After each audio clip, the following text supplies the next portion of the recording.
모세가 시내산에 올라서 40일 동안 내려오지 않는 동안에 이스라엘 백성들은 하나님의 말씀에 불순종해서 금송아지를 만들고 그것을 예배하는 그러한 일이 있었습니다.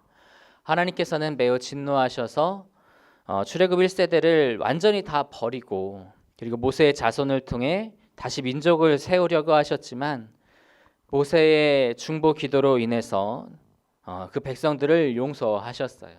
그래서 그 금송아지 사건으로 인해서 하나님께서 얼마나 우상 숭배를 싫어하셨는지 알게 하시고 하나님만을 섬겨야 함을 알게 된 그런 곳이었습니다.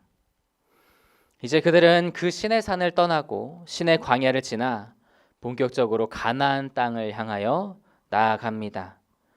그들이 신의 광야 다음으로 도착한 곳은 바란 광야입니다. 하나님이 약속하신 가나안 땅에 점점점 가까이 가고 있어요. 그래서 이제 더 점점 기대감과 소망으로 부풀어 올라야 할 텐데 어째 이스라엘 진영에는 기쁨의 소리가 들리는 것이 아니라 울음의 소리가 들리고 있습니다. 무슨 일이 일어나고 있는 것일까요? 우리 민수기 11장 4절을 같이 한번 보시겠습니다. 11장 4절 말씀 우리 함께 읽겠습니다. 시작. 그들 중에 섞여 사는 다른 인종들이 탐욕을 품음에 이스라엘 자손도 다시 울며 이르되 누가 우리에게 고기를 주어 먹게 하랴. 출애굽하여 가나안 땅으로 향하는 그 여정 중에는 이스라엘 족속뿐만 아니라 다른 족속들도 이렇게 포함이 되어 있었어요. 그러니까 이스라엘 민족이 애굽을 나올 당시에 하나님의 그 크신 권능을 보고 그 이스라엘을 따라 나온 그러한 소수 민족들이 있었던 거예요. 그런데 그 사람들이 탐욕을 품었다라고 그렇게 말하고 있습니다. 무엇에 대한 탐욕일까요? 본문의 흐름을 보아하니까 좀 음식에 대한 그러한 탐욕이었던 것으로 보입니다. 아무래도 좀 향수병과 같이 애굽에서 먹었던 그 여러 가지 음식들이 생각이 났던 거예요. 그런데 지금은 자기들이 그 만나만 그 한 가지만 계속 먹고 있으니까 이제 질리기도 하고 해서 다른 음식이 먹고 싶어서 불평을 하기 시작한 겁니다. 그런데 다른 족속들의 불평에 이스라엘 백성이 영향을 받기 시작합니다. 그들은 그 다른 족속들의 불평 때문에 마음이 무너지고 감정과 서름이 북받쳐 올라 울기 시작하면서 먹을 것에 대해서 하나님 앞에 원망과 투정을 하기 시작합니다. 우리 민수기 11장 5절과 6절을 같이 읽어보겠습니다. 5절과 6절입니다. 시작. 우리가 애굽에 있을 때에는 값없이 생선과 오이와 참외와 부추와 파와 마늘들을 먹은 것이 생각나거늘 이제는 우리의 기력이 다하여 이 만나 외에는 보이는 것이 아무것도 없다 하니. 백성들은 그들이 애굽에 있을 때 생선, 오이, 참외, 부추, 파, 마늘 이런 것들을 값없이 먹었는데 광야길에서는 그런 것들을 먹지 못하고 만나만 먹어서 힘이 빠지고 기운을 낼 수 없다라고 그렇게 불평을 하고 있어요. 그런데 정말 그럴까요? 사실은 어땠을까요? 애굽에서 이 생선, 오이, 참외, 부추, 파, 마늘 이런 것들은요 쉽게 구할 수 있는 저렴한 식자재들이었어요. 그리고 파, 마늘은 강제로 동원된 일꾼들에게 식사로 제공되는 그러한 것들이었습니다. 그런 것들을 아무리 그들이 값없이 제공을 받는다 한들 그들이 제공하는 노동력이 있잖아요. 그 노역에 비하면은 정말 그 음식들을 제공받는 것은 아무것도 아니었어요. 오히려 정상적이라면 더 많은 대가를 받아야겠죠. 좋은 것으로 받았어야겠죠. 그런데 그럼에도 불구하고 그 상황을 회상하면서 불평하는 것은 이제 하나님을 모독하는 말과 다름이 없습니다. 왜냐하면 애굽에서 종으로 살 때도 이런 음식들을 우리가 값없이 먹었었는데 지금은 그 자유로운 언약 백성이 되었음에도 불구하고 우리에게 값없이 주어지는 음식이 이 만나밖에 없나? 라고 그렇게 이야기하는 것이고요. 또 더 나아가서는 차라리 애굽에 있는 것이 나았겠다 라고 그렇게 불평하는 것과 같았기 때문이다 라고 하는 거예요. 이렇게 이스라엘 백성들이 투정하면서 서럽게 울고 있으니까 그것을 본 모세의 마음도 매우 좋지 않았지만 하나님도 매우 기뻐하시지 않으셨습니다. 그래서 하나님은 모세를 통해 이렇게 말씀을 하세요. 우리 민수기 11장 18절부터 20절까지 보시겠습니다. 민수기 11장 18절부터 20절까지 함께 읽겠습니다. 시작. 또 백성에게 이르기를 너희의 몸을 거룩히 하여 내일 고기 먹기를 기다리라. 너희가 울며 이르기를 누가 우리에게 고기를 주어 먹게 하랴. 애굽에 있을 때가 우리에게 좋았다 하는 말이 여호와께 들렸으므로 여호와께서 너희에게 고기를 주어 먹게 하실 것이라. 하루나 이틀이나 닷새나 열흘이나 20알만 먹을 뿐 아니라 냄새도 싫어하기까지 한 달 동안 먹게 하시리니 이는 너희가 너희 중에 계시는 여호와를 멸시하고 그 앞에서 울며 이르기를 우리가 어찌하여 애굽에서 나왔던가 함이라 하라. 하나님은 이스라엘 백성에게 말씀을 하세요. 그래, 고기가 먹고 싶다고? 고기를 못 먹어서 차라리 애굽에서 지내는 때가 낫다고? 그래, 그러면 내가 고기를 주마. 마음껏 주마. 하루나 이틀이나 닷새나 열흘이 아니라 한 달 동안 먹게 해주마. 냄새도 싫어할 정도로 실컷 먹게 해주마. 너희가 어찌하여 나 하나님을 멸시하느냐. 하나님은 이스라엘 백성이 불평한 것을 들으시고 그들에게 고기를 줄 것을 말씀하시지만 결코 기분 좋은 마음으로 고기를 주시는 것이 아니에요. 백성들이 하나님을 만나 외에 다른 것을 주지 못하는 분으로 여기고 있으니 그들의 불신을 부끄럽게 하시려고 하나님의 능력을 보여주시겠다라고 하는 거예요. 오히려 그 선언에 모세가 놀랍니다.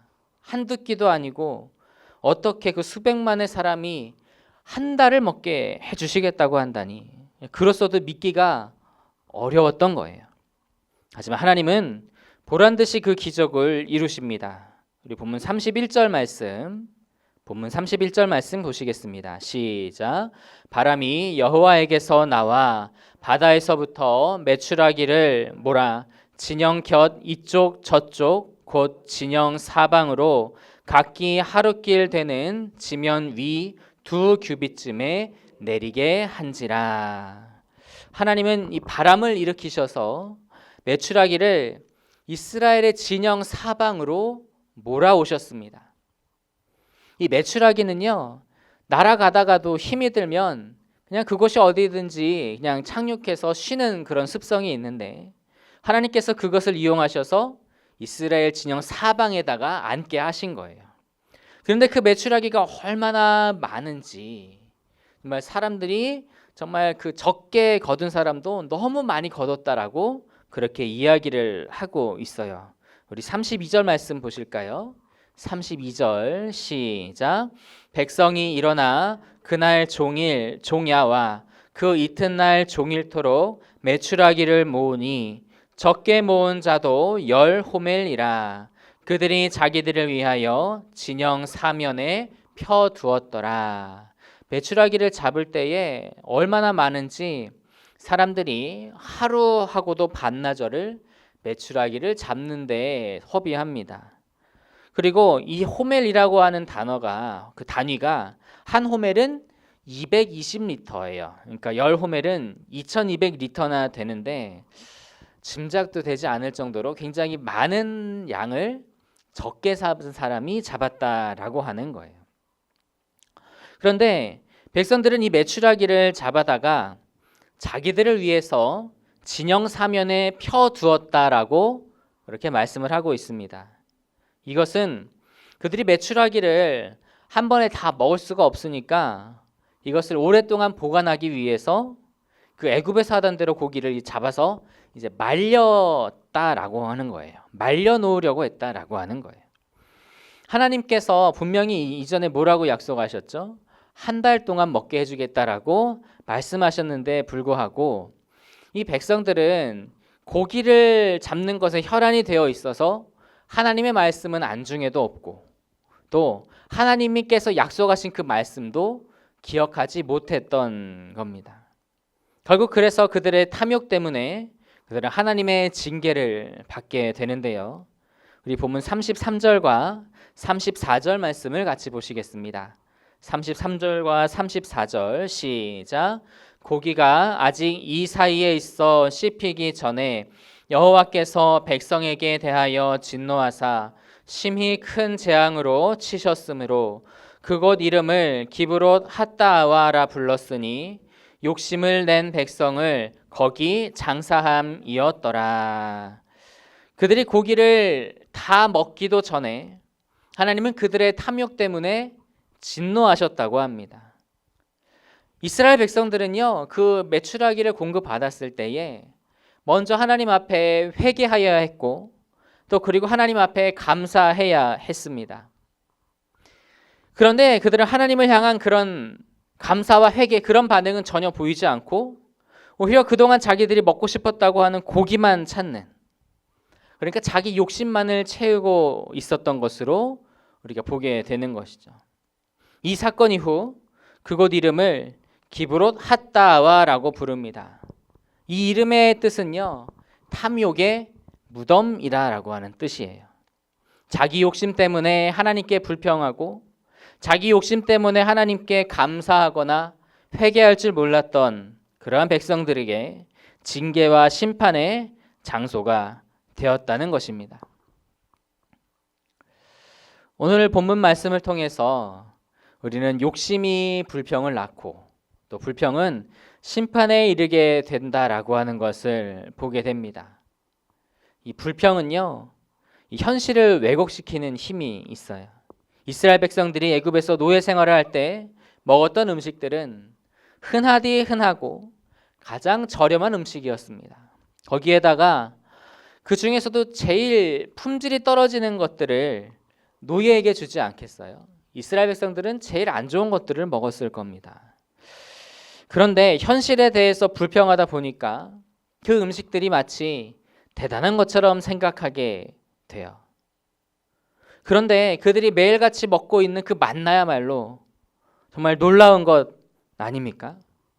이 땅에서 그 누구에게도 알려진 적이 없고 그리고 그 누구도 먹어본 적이 없기에 이것이 무엇인가라고 하는 만나로 부른 것 아닙니까?